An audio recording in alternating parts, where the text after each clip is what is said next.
దైవ సాక్షిగా ప్రమాణము చేయుచున్నాము. ఏం చేసామండి?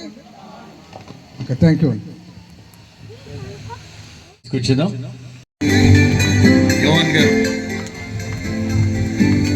యోహాన్ గారు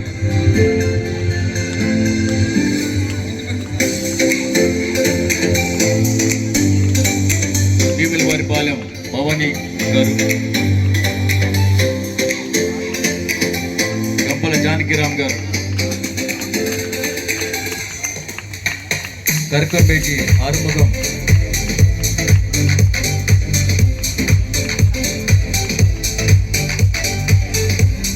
కోల సురేష్, కుప్పంబాటి చిట్టిబాబు గారు,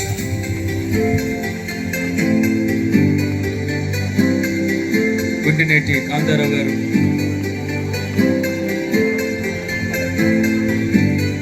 మావులూరి తెరేసమ్మ గారు,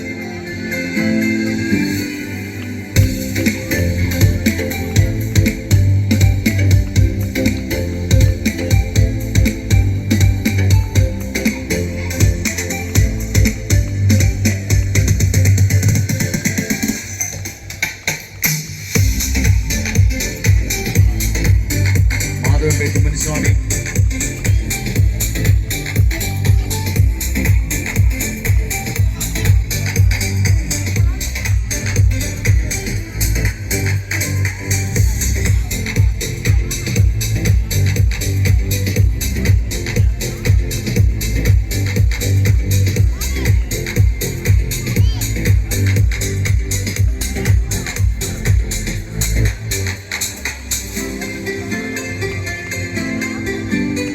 పృథ్వీరాజ్,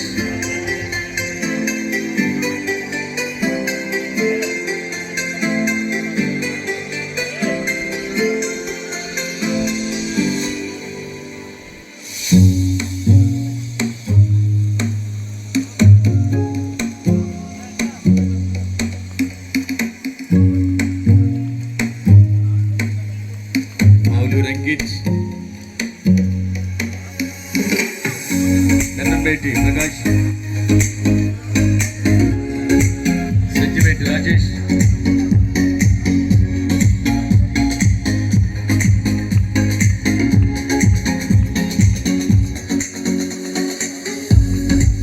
తాళూరి శిరీష్,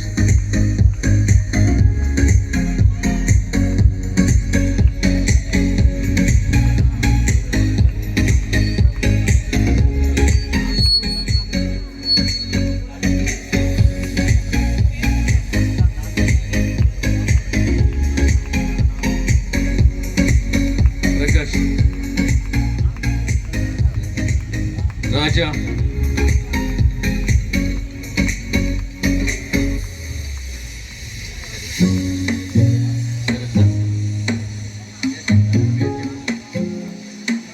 శరత్,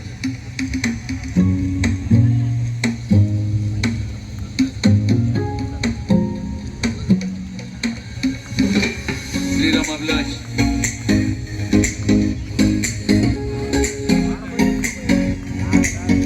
ఆశారాజ్,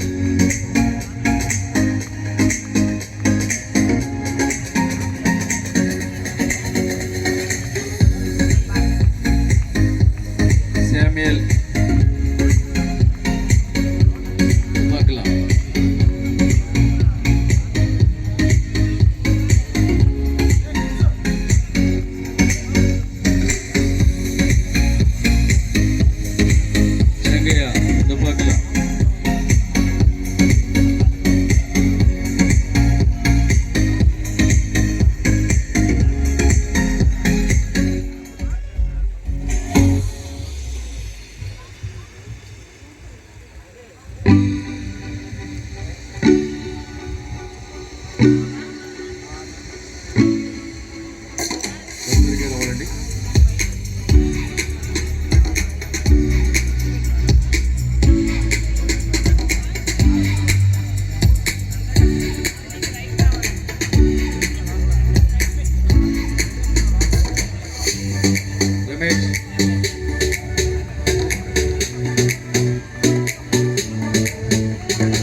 డానియల్ బాబు,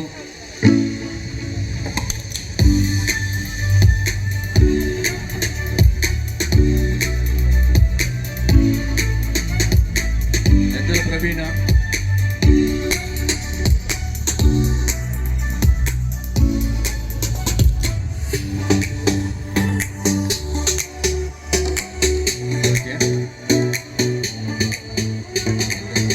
గొల్ల జ్యోతి,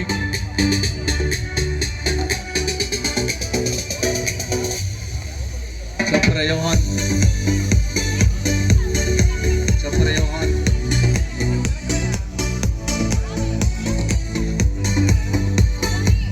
ప్రేమ్ కుమార్, ప్రేమ్ కుమార్,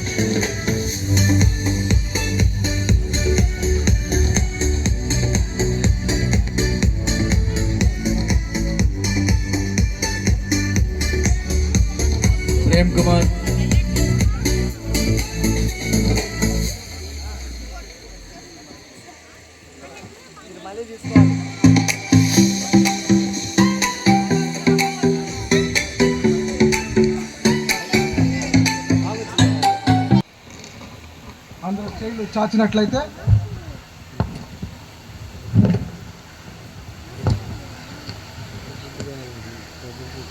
ప్రమాణాలు చేద్దామండి.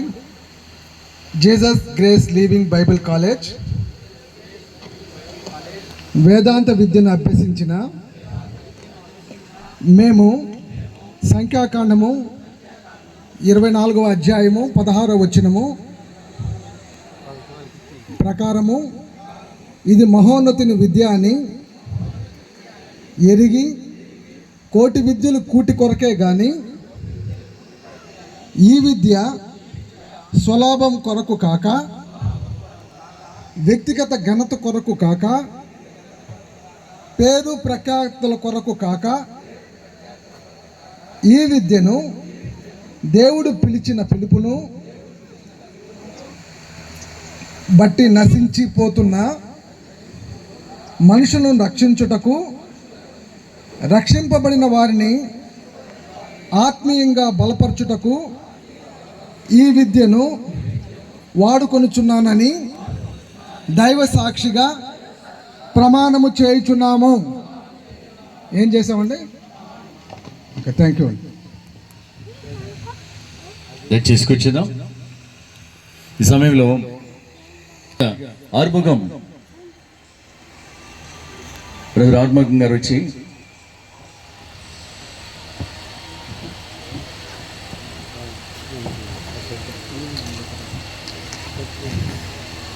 వేదిక మీద ఉన్న దైవసేవలకి నా వందనాలు. కూడి వచ్చిన మీ అందరికీ నా హృదయపూర్వక వందనాలు చెల్లిస్తున్నాను. మాట్లాడంటే కొంచెం భయం వేస్తుంది, ఎందుకంటే చాలామంది దైవ సేవకులు ఉన్నారు. మీరంటున్నారు, మీ మధ్యలో దేవుడు నాకు ఈ సమయం ఇచ్చి మాట్లాడేదానికి శక్తిని ఆయన ఇచ్చినందుకు ఆయనకి వేలాది వందనాలు, స్తుతులు, స్తోత్రాలు చెల్లిస్తున్నాను. ఎందుకంటే సంఘంలో నేను విశ్వాసం ఉన్నాను. మా బిషప్ గారు మరి సంఘ పెద్దగా చేసి 2003లో నేను బాప్టిజం తీసుకున్నాను. 2003 నుంచి 2009 దాకా నామకార్థంగానే ఉన్నాను. చర్చికి వస్తాను కానీ మరి ఏం చేసేది కూడా రావడమా ఎండమా వెళ్ళడమే. అంతేగాక మరి నాకు ఆటో ఉంది, ఆ ఆటో దొరుకుతున్నాను. ఆటో దొరుకుతున్నప్పుడు మా మాస్టర్ గారు ఎక్కువగా నన్ను ప్రెషర్ చేసి ఇలా సేవ చేయాలి అని అన్నప్పుడు నేను ఆ మాట విని విధులేసేవాడిని, చేసేవాడిని కాదు. అయితే దేవుడే నన్ను పిలుచుకున్నాడు. దేవుని పని చేస్తూ ఉన్నప్పుడు మా బిషప్ గారు 2024 ఫిబ్రవరి 25వ తేదీ నేనైతే అనలేదు, అయ్యా ఇన్ని సంవత్సరాలు సంఘ పెద్దగా పని చేస్తున్నావు, మందిరం కూడా మొత్తం నువ్వే పని చూసుకు నువ్వే కడుతున్నావు కాబట్టి నేను ఎవాంజలిస్ట్గా చేస్తున్నాను, అభిషేకం చేస్తానని సార్ వెంటనే చెప్పాడు. అయితే నేనైతే అనుకోలేదు. మరి నన్ను అభిషేకం చేసిన తర్వాత మరి బైబిల్ గురించి అసలు నాకు ఏం తెలియదు. వింటున్నాను కానీ బైబిల్ ఏం సత్యాలు ఉన్నాయి, ఎలా బోధించాలా, ఎలా చెప్పాలా అది నాకు తెలియదు. నేను చదువుకున్న కొద్దిదే. అయితే నేను ఎలా చెప్పాలా, ఎలా నేర్చుకోవాలన్నప్పుడు ఇట్లాగా నేను బాధపడుతూ చేస్తూ ఉన్నప్పుడు మరి మా ఊరి నుంచి ఇద్దరు సేవకులు కోవూరికి వెళ్తున్నారు బైబిల్ ట్రైనింగ్ సార్ కాడికి. మరి నన్ను ఎప్పుడైతే ఎవెంజలిస్ట్గా చేశారో వారు నన్ను 1 సంవత్సరం ప్రొవోక్ చేశారు. అయ్యా మీరు కోవూరికి వస్తే బైబిల్ కాలేజ్ జరుగుతుంది, చక్కగా దేవుడు మరి ఆ సారు నేర్పిస్తారు అన్నప్పుడు నేను వెళ్ళలేకపోయాను. మరి దేవుని చిత్తంలో మరి సూళ్ళుపేటలో పెడుతున్నాము, మీరు ఎక్కడైనా జాయిన్ చేస్తున్నప్పుడు మరి చక్కగా దేవుడు నాకు అంటే ఇంచుమించు నా విద్యానగర్ దగ్గర మా ఊరు 50 కిలోమీటర్లు. నేను మరి ఇక్కడ జాయిన్ అయ్యి ప్రతిరోజు మరి క్లాసుల్లో ఆటో వేసుకొని వచ్చేసేవాడిని. అందరికి ముందుగానే నేను కూర్చునేవాడిని. అయితే వచ్చినప్పుడు బైబిల్లో ఎన్ని అధ్యాయులు ఉన్నాయి, ఎన్ని పత్రికలు, పెద్ద ప్రవక్తలు ఎంతమంది, చిన్న ప్రవక్తలు ఎంతమంది, మరి పౌలు గారు ఎన్ని పత్రికలు రాశారు, అసలు ఏం తెలీదు నాకు. వాక్యం వినడం, ఏదో యూట్యూబ్లో నేర్చుకోవడం, ఎవరైనా సేవకులు చెప్తే వినడం, దాన్ని పోయి చెప్పడం నా పని. అంతకుమించి నాకు ఏం తెలీదు. మరి స్కూల్కి జాయిన్ అయిన తర్వాత మరి సునీల్ సార్ కానీ, రవి సార్ కానీ, ప్రతాప్ సార్ కానీ, మరి ఇమానియల్ పాస్టర్ గారు సార్ కానీ, సుందరం సార్ గారి, వీళ్ళందరూ చక్కగా క్లాసుల్లో మాకు బోధిస్తున్నప్పుడు ఎంతగానో నేర్చుకున్నాను నేను. మరి అపోస్తల కార్యం 3వ అధ్యాయము 1వ వచనం శృంగార దేవాలయ దగ్గర ఆ కుంటివారి గురించి చాలా సంవత్సరాలు కూడా వినున్నా నేను. ఆ వాక్యం చెప్పినప్పుడు చాలా సార్లు విన్నా. చెప్తుంటే ఆయన గురించి చెప్తారు కానీ మా దగ్గర ఎండి బంగారాలు లేవు, కానీ యేసు నామములో నీకు స్వస్థిస్తానని చెప్తారు, ఆ మాటలే చెప్తారు. కానీ ఆయన ఎన్ని సంవత్సరాలు పుట్టాడా, ఆయన ఎంత వయసు కూడా తెలియదు నాకు. అయితే బైబిల్ కాలేజ్కి వచ్చినప్పుడు ఈ సత్యాలు నేను నేర్చుకున్నా. హల్లెలూయా. యేసు ప్రభువుకి 33 సంవత్సరం 33.5 సంవత్సరం అయితే దాదాపు ఈయన 40 సంవత్సరాలు ఉన్నాడు. హల్లెలూయా. అంటే 40 సంవత్సరాలు యేసు ప్రభు మీద పెద్దవాడు. ఈ సత్యం నాకు తెలీదు. బైబిల్ ఏ కాలంలో ఎప్పుడు రాశారా, ఎవరు రాశారా, దేనికి రాశారా, యోహాను గారు ప్రకటన యేసుప్రభు శిష్యుడైన యోహాను గారు ఎక్కడి నుంచి రాశారా అని చరిత్ర అనేది కూడా నాకు తెలీదు. మరి ఇక్కడికి వచ్చినప్పుడు పెన్ను పెన్ను మాకు ఏ కాలాలు రాశాడు, ఏ సమయాలు రాశాడు, ఆ ఉద్దేశం ఏంటి, ఆ కాలాలు ఏంటి తెలియజేశారు. మరి అట్లాగే నేను చదువుతున్నప్పుడు అప్పటి నుంచి నేను బైబిల్ చదివేదాన్ని ప్రారంభించా. అంతమంది చదివాను కాదు. ఎప్పుడైతే ఈ కాలేజీలో ప్రారంభించి ఇక్కడ క్లాసులు నేర్చుకున్నానో సత్యాలు ఎక్కడెక్కడ దాగునైనప్పుడు ఇటీవల మరి రూతు గారు అంటుంది దాని అత్తతో కూడా, మరి ఓర్ప ముద్దు పెట్టుకుని వెళ్ళిపోతుంది. మరి రూతమ్మ మాత్రం నన్ను రావద్దు అంటే అవంటది, నేను రావద్దని అనబాకమ్మ, నీతో కూడా నేను వెంబడిస్తున్నప్పుడు నీ జనమే నా జనము, నీ దేవుడే నా దేవుడు అన్నప్పుడు అసలు ఇవి మోయాబు దేశం కదా, నొయ్యమ్మినేంది నీ జనమే నా జనము, నా దేవుడే నీ దేవుడు అంటుంది. అసలు ఏంటని ఇన్ని రోజులు నాకు తెలియదు ఆ సత్యం కూడా. మరి ఆదికాండము 19వ అధ్యాయము 37వ వచనం చూస్తే లోతు పెద్ద కుమార్తె కనిని మోయాబు దేశానికి పేరు పెట్టారు. హల్లెలూయా. అంటే లోతు కుమార్తె ద్వారా మరి ఆ లోతు కుమార్తె ద్వారా మరి రూతు గారు వచ్చింది. ఈ సత్యాలు నాకు ఎట్లా తెలుస్తాయంటే ఈ క్లాసులు వచ్చినప్పుడు మాకు నేర్చుకున్నాను. మీ అందరికీ నిండు వందనాలు సార్, చాలా మంచిది. ఇంకా ఎందుకంటే బైబిల్ సత్యం మరి మా ప్రతాప్ సార్ రవి సార్ చెప్పారు, మీరు ఏ వాక్యము మీరు బోధిస్తున్నప్పుడు యేసు ప్రభువు గురించి మీరు బోధించుకుంటే ఏది మీరు బోధించినా ఆ బోధ వ్యర్థమే అంటున్నాడు. కాబట్టి మేము ఇక్కడికి వచ్చినాక ఈ క్లాసులో చాలా వరకు చాలా నేర్చుకున్నాను. బైబిల్లో ఇప్పుడు మేము ప్రతిదినం నాకు ఏదంటే మాకు వచ్చినప్పుడు వెంటనే మేము క్లాస్ చెప్పాం కదా, క్లాసులో మీరు ఏం నేర్చుకున్నారు కొంచెం చెప్పగలిగినప్పుడు ఆ భయం వెంటనే మేము అక్కడ చదువుకొని తర్బీరయ్యి మేము వచ్చినప్పుడు వారికి వెంటనే సారికి మేము క్లాసులో కూడా చెప్పేవారు. హల్లెలూయా. కాబట్టి ఈ గొప్ప అవకాశం నాకు దేవుడు ఇచ్చాడు. మీ అందరి ఎదుట సేవకుల ఎదుట కూడా మరి కొద్ది మాటలు నాకు చెప్పి అవకాశం ఇచ్చినందుకు ఆయనకి స్తోత్రాలు, నాకు వందనాలు చెల్లిస్తూ యేసు నామములో ప్రార్థిస్తున్నాను తండ్రి. ఆమేన్. సేవకులైనటువంటి వారందరికీ, ముఖ్యంగా మా ప్రొఫెసర్స్ అయినటువంటి మా ప్రతాప్ సార్ గారికి, రవికుమార్ సార్ గారికి, మా కాలేజీ డైరెక్టర్ అయినటువంటి సునీల్ సార్ గారికి ప్రత్యేకమైన వందనాలు తెలియజేసుకుంటున్నాం.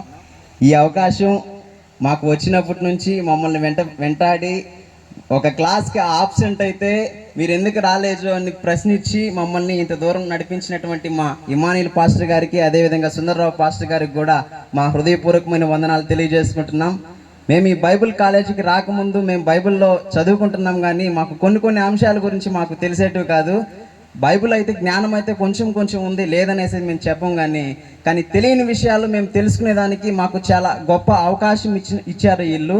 ఎందుకంటే ప్రతి ఒక్క ప్రొఫెసర్ వచ్చినప్పుడు బైబిల్లోనేదే కాకుండా మా జీవితం పట్ల, కుటుంబం పట్ల ఏ విధంగా నడుచుకోవాలి, ఫస్ట్ మనం పర్ఫెక్ట్గా ఉంటే బైబిల్ గురించి మనం చెప్పేదానికి అవతల వాళ్ళకి మనం ఏ విధంగా బోధించాలా అన్న విషయాల్ని మాకు చాలా చక్కగా చెప్పారు సార్ వాళ్ళు. మాకు ఎందుకు ఈ విషయం చెప్తున్నానంటే, కుటుంబం గురించి మాకు చాలా చక్కగా వివరించారు.